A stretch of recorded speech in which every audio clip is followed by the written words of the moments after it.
एक पुरानी कहानी के अनुसार एक दिन एक व्यक्ति को अस्पताल के कमरे में किसी गंभीर बीमारी के साथ लाया गया था, जहां एक और मरीज खिड़की के पास की बेड पर आराम कर रहा था। धीरे धीरे इन दोनों में दोस्ती हो गई और खिड़की के पास वाला मरीज रोज खिड़की से बाहर देखता और उसके बाद कुछ घंटे वह अपने बीमार साथी को बाहर की दुनिया की सजीव व्याख्या करते हुए बिताता। किसी दिन वह अस्पताल के दूसरी तरफ के बगीचे में लगे हुए वृक्षों के हवा के झोंकों के साथ घूमने की सुंदरता के बारे में बताता था। किसी और दिन वह अपने दोस्त का मनोरंजन उन लोगों की एक एक बात बताकर करता जो अस्पताल के सामने से निकल रहे होते थे। जैसे जैसे समय बीतता गया, वह रोगी जो बिस्तर से बिल्कुल भी नहीं उठ पाता था, वह अपने दोस्त के द्वारा बतलाए जाने वाले अद्भुत दृश्यों को ना देख पाने की असमर्थता से विचलित हो उठा। परिणाम स्वरूप वह उसे नापसंद करने लगा और धीरे धीरे उसकी नफरत तीव्र घृणा में बदल गई।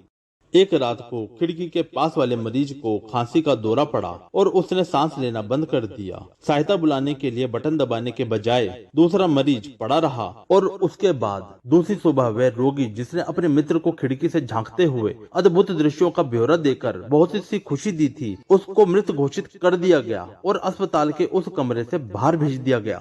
दूसरे मरीज ने जल्दी ही अपना बिस्तर खिड़की के पास लगाने का आवेदन किया, जिस पर अस्पताल की सेविकाओं ने तुरंत ही अमल किया। परंतु उसके बाद जैसे ही उसने खिड़की के बाहर के दृश्य को देखा तो बाहर के दृश्य ने उसे हिलाकर रख दिया, क्योंकि खिड़की के सामने ईंटों की बनी हुई ठोस दीवार थी। दोस्तों, उस मृत मित्र ने उसके मुश्किल समय को थोड़ा खुशहाल बनाने के लिए काल्पनिक दृश्यों का जाल बुना था, जो कि उसके दयालु स्वभाव को दर्शाता है। इस कहानी के बारे में मैं जितनी बार भी सोचता हूँ, मेरे अपने दृष्टिकोण को एक नई दिशा में ले जाती है। अधिक परिपूर्ण और प्रसन्न जीवन जीने के लिए हमें मुश्किल परिस्थिति में अपने दृष्टिकोण को लगातार परिवर्तन करने की कोशिश करनी चाहिए। हम इस ग्रह पर बहुत कम समय के लिए आते हैं और अगर पूरी तरीके से देखा जाए तो हमारी लाइफ अनंत काल की कायनात पर कुछ बूंदों के समान है। इसलिए हमें अंततः विवेकपूर्ण तरीके से इसका स्वाद लेकर इस सफर को आनंददायक बनाना चाहिए।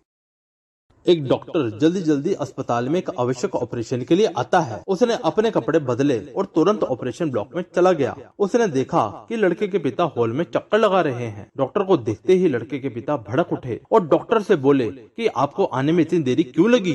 क्या आप जानते नहीं हो मेरे बेटे की जान खतरे में है? आपको आपकी जिम्मेदारी का एहसास है या नहीं? डॉक्टर मुस्कुराया और बोला कि माफ कीजिए, मैं अस्पताल में नहीं था। जितनी जल्दी हो सका मैं आ गया। अब मैं चाहूंगा कि आप शांत हो जाइए ताकि मैं अपना काम शुरू कर सकूं। लड़के के पिता कहते हैं कि मैं शांत हो जाऊं? अगर ये तुम्हारा खुद का बेटा होता तो क्या तुम शांत हो जाते? अगर तुम्हारा बेटा अभी मर जाए तो क्या करोगे? लड़के के पिता ने चिल्लाकर पूछा। डॉक्टर फिर मुस्कुराए और बोले कि मैं वही करूंगा जो भगवत गीता में लिखा है, हम मिट्टी से आते हैं और मिट्टी को लौट जाते हैं। आप जाइए और अपने बेटे के लिए प्रार्थना कीजिए। भगवान की कृपा से हम अपनी तरफ से सबसे अच्छा करने की कोशिश करेंगे। उसके बाद लड़के का पिता बड़बड़ाया और बोले कि बहुत आसान होता है सलाह देना जब खुद का कोई लेना देना नहीं होता। कुछ घंटे के ऑपरेशन के बाद डॉक्टर खुश हुआ और ऑपरेशन थिएटर से बाहर निकला और बोले कि शुक्र है आपका बेटा बच गया है। और बिना पिता के कुछ कहने का इंतजार किए डॉक्टर वहां से बाहर चले गए। अगर आपने कुछ सवाल पूछने हैं तो नर्स से पूछ लीजिएगा।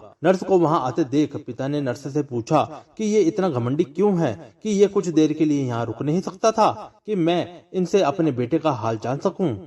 नर्स ने उनको बताया कि कल इनके बेटे का एक रोड एक्सीडेंट में निधन हो गया और वो उसके अंतिम संस्कार के लिए गए हुए थे। जब हमने उन्हें आपके बेटे के ऑपरेशन के लिए उन्हें बुलाया तब वो आपके बेटे के ऑपरेशन करने के लिए वहां से निकल आए। दोस्तों, इस कहानी से हमें यह सीखने को मिलता है कि हर परिस्थिति में शांत रहें।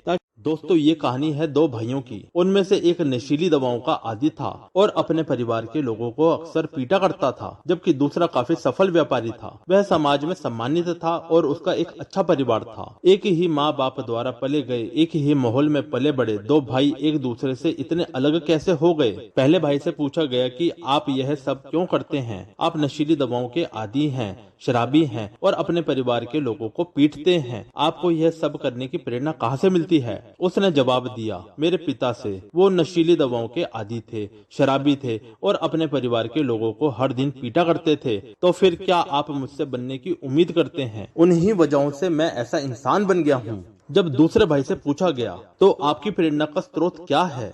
और जरा सोचिए उसने क्या कहा, मैं जब छोटा था तो अपने पिताजी को शराब के नशे में धुत और सारे गलत काम करते हुए देखा करता था। मैंने उसी समय सोच लिया था कि मुझे उनके जैसे नहीं बनना है। दोनों भाई एक ही स्रोत से प्रेरणा हासिल कर रहे थे, लेकिन एक ने उसका इस्तेमाल सही ढंग से किया और दूसरा गलत ढंग से कर रहा था। गलत ढंग की प्रेरणा इंसान को आसान रास्ता अपनाने की इच्छा पैदा करती है, लेकिन अंत में